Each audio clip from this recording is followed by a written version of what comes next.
અંતે વૈશાખ મહિનાની અંજવાળી ચૌદશે જ્યારે બોલાવી અને સંધ્યાના સમય પૂછ્યું, પ્રહલાદ ક્યાં છે તારો નારાયણ? પ્રહલાદે કીધું, પિતાજી ક્યાં છે મારો નારાયણ એમ ન પૂછો, ક્યાં નથી મારો નારાયણ?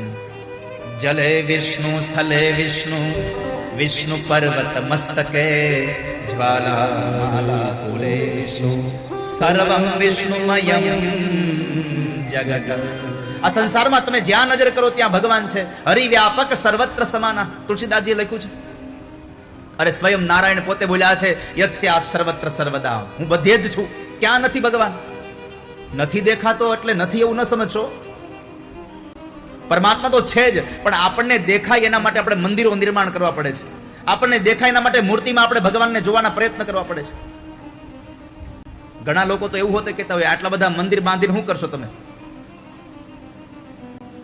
તમે તો કહો છો બધે ભગવાન છે, તો પછી મંદિર બાંધવાની અવસ્થા શું છે? શું કામ મંદિર બાંધવા છે? આવી જેની બુદ્ધિ ચાલે છે બધે ભગવાન છે તો શું કામ મંદિર બાંધવા છે? એને મારે એટલું પૂછવું છે કે તમે જયારે ગાડી લઈને નીકળો પંચર પડે તે હવા પુરાવા ક્યાં જાવ છો? દુકાને. કેમ? હવા તો બધી છે, હવા તો બધી છે ને, છતાંય તમારે દુકાને જવું પડે છે. જેમ તમારા ટાયરમાં હવા ભરવા માટે તમારે એના સ્પેશિયલ એના દુકાને જ જવું પડે, એમ તમારે પરમાત્માને પ્રાપ્ત કરવા હોય તો મંદિરોમાં જવું જ પડશે તમારે.